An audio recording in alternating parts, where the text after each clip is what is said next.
You are alive in this moment. For now, you can tap in to the experience of your belly filling up with air and softening. You can actually feel your heart beating through your chest.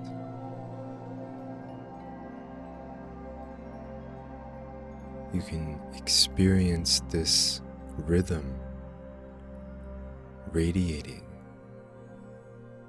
pulsing in your hands, your neck, and your feet. As you experience your heartbeat, what if you relax deeper? And each moment of relaxation was an opening, a deepening, offering your heartbeat to the world.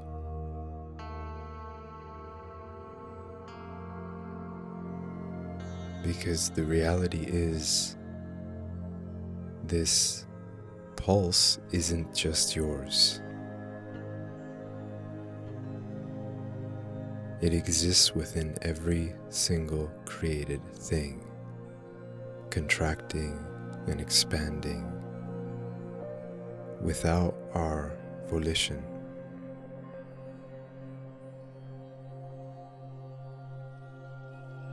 And most of us forget, or we're not aware of this single most uniting experience that is at the root of our being.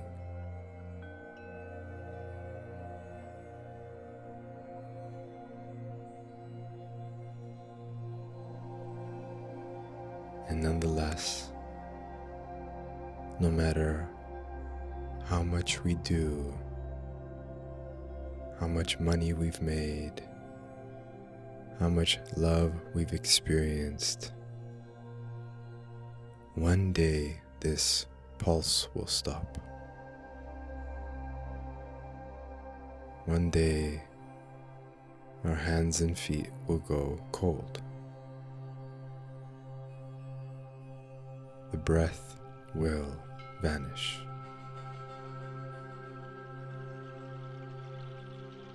But somehow in this moment, this present moment, we feel the fullness of our life by understanding its finiteness, understanding that each moment is sacred and dying, changing, evolving into the next.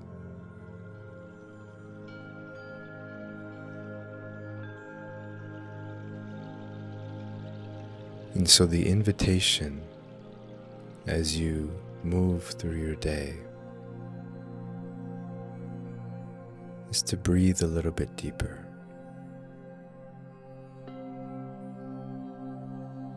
Hold eye contact for a few more seconds with your loved ones.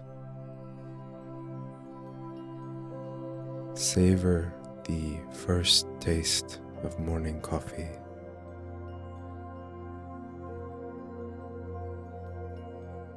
Spend a few more minutes looking at the sky. Or if you're driving in traffic, breathe into the experience of waiting and see if you can tune in to the pulse of everybody who's sitting there with you.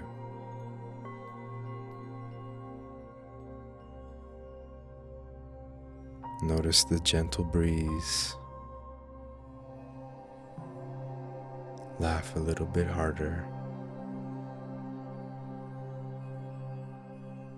because we don't know when this final glimpse will be our last.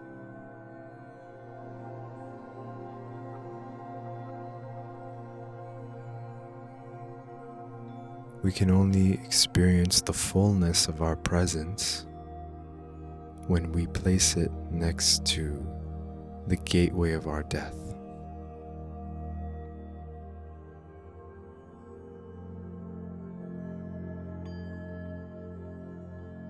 But because we are living and the heart is beating, we forget. And death isn't something that we can fully, truly experience and speak about. We can only imagine it, but we see death. We see the end of life.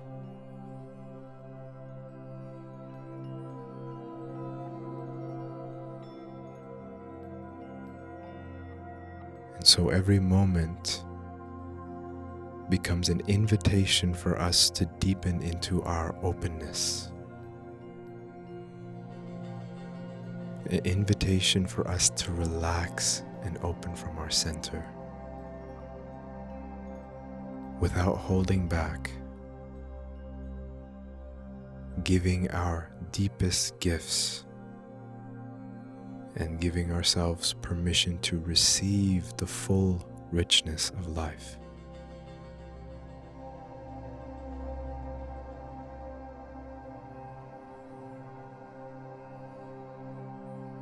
Your child's smile,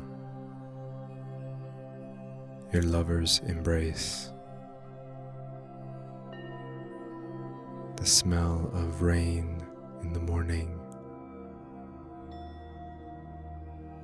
the heartbreak of holding something back, sitting with the intensity of life. All of these things are invitation to deepen.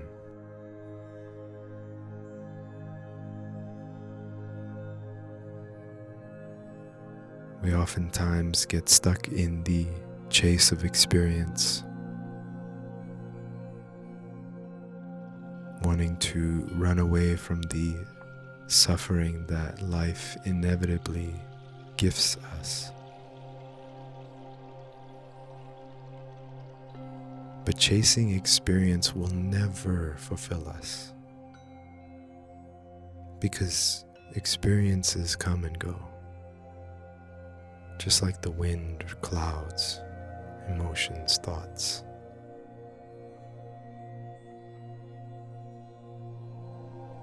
And so the art of deepening into our heart is to actually let go of the moment, surrendering wider, breathing deeply,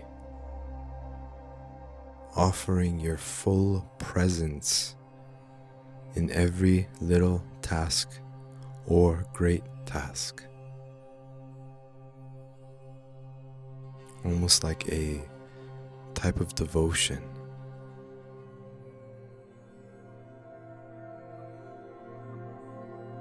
And in each task you die to yourself. In other words, you let go of yourself by inviting the death of the moment and freeing yourself to open freely as peace, as this embodiment of temporary love.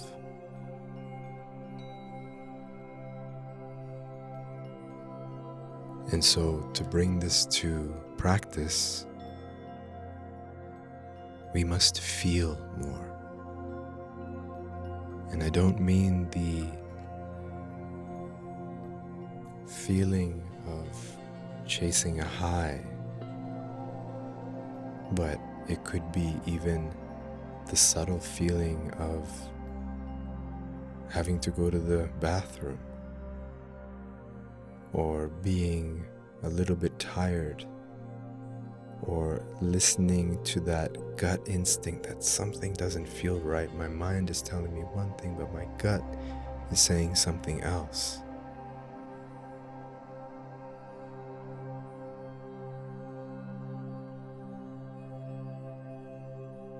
Whatever we find important today,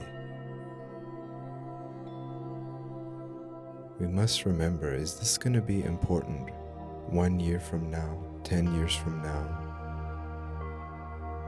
What are our significant childhood or historical memories? Right? What are we holding on to? And this becomes our gift in this very moment. Everything that we carry, everything that we do, becomes what we offer.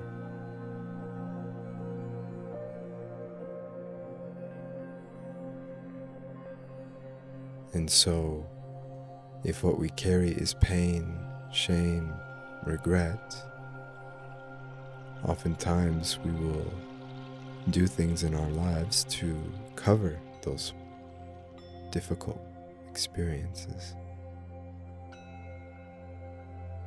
But the invitation is to bring them to this very moment. The story, the circumstance, noticing how it feels in our body, where it's located, and breathe fully into the experience, holding it, witnessing it, allowing it to be there.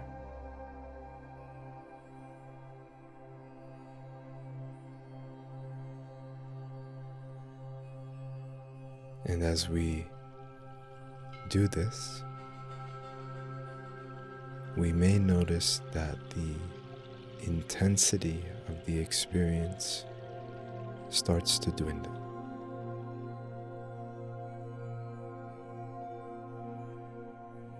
Like shadow in sunlight. When we witness something, it starts to dissolve a bit. Especially when we bring it into this very moment.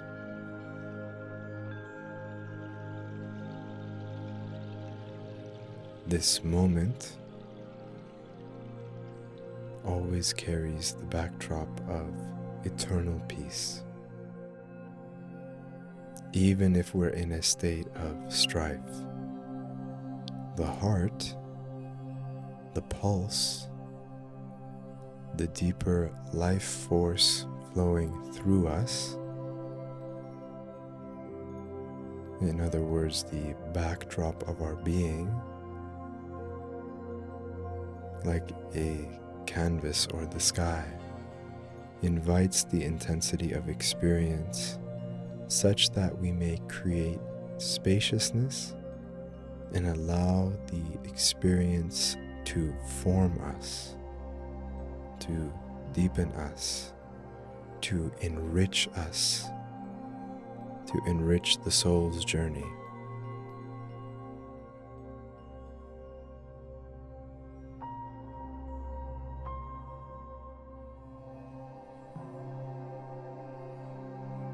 So as we feel from our bodies, from our stillness, from the center line, to our hearts, to our neck, we invite everything to be as it is. And we accept the letting go of death.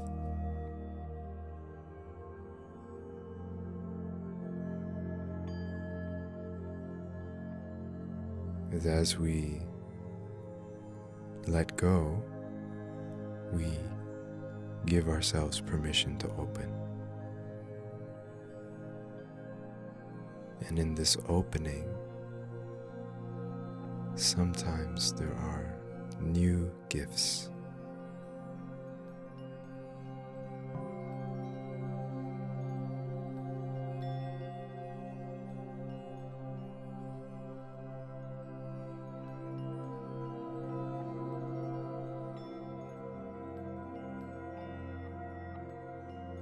And one of the most profound gifts that we can give people in this day and age and ourselves is a prayer.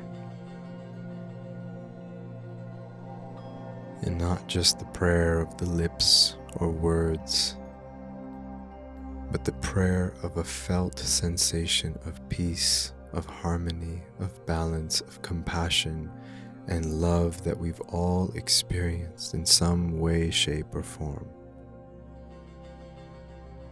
And we've all experienced the opposite of that.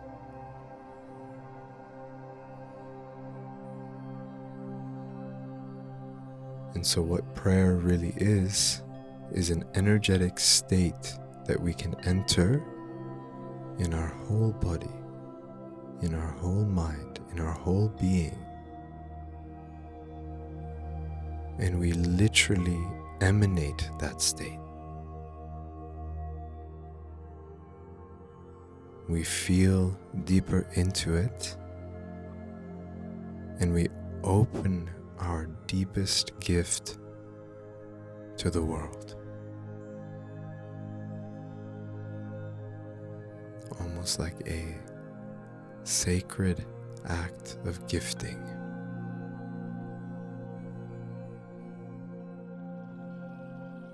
And this defies, to a certain extent, the logical, rational, materialistic world of 1 + 1 = 2. But there is another plane of reality that across centuries and time recognize the simple, subtle, but profound power of prayer.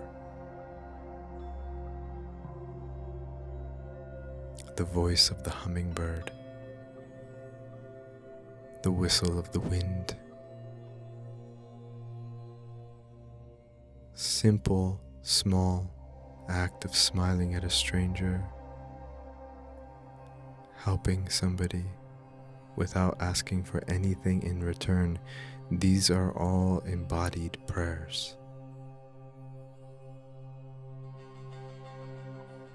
Prayer is just being in a state and sharing that state.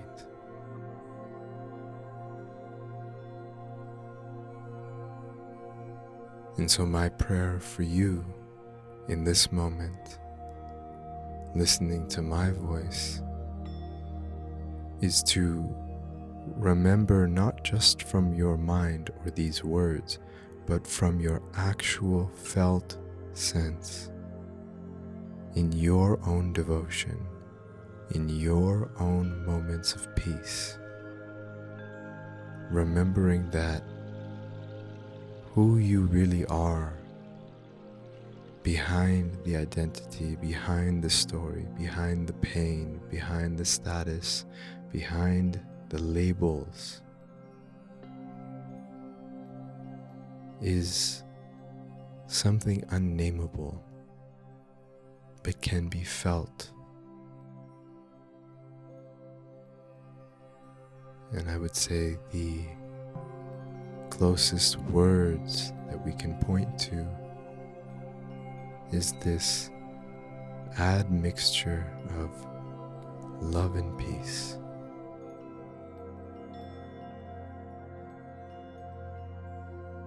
Like the lover's embrace, the sacred union that happens in physical form, but is always happening in a deeper sense within the contractions and expansions of our heartbeat.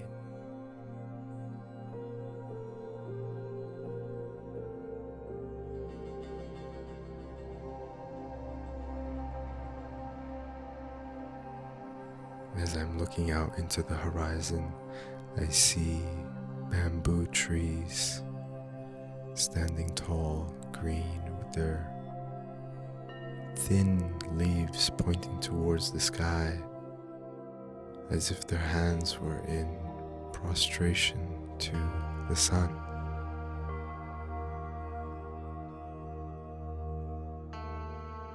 To me, this is a prayer, witnessing the miracle that everything is in constant prayer to that which created it, the source behind our heartbeat. And who we are at our essence is always connected to that source.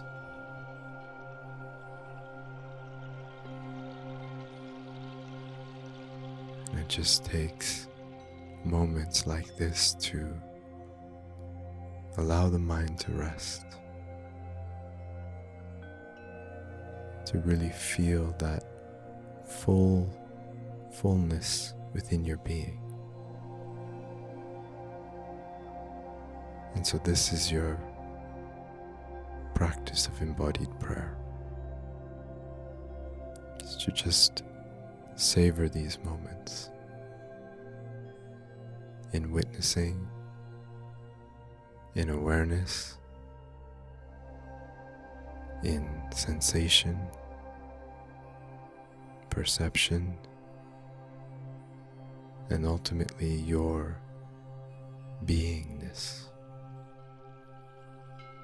which is the greatest gift.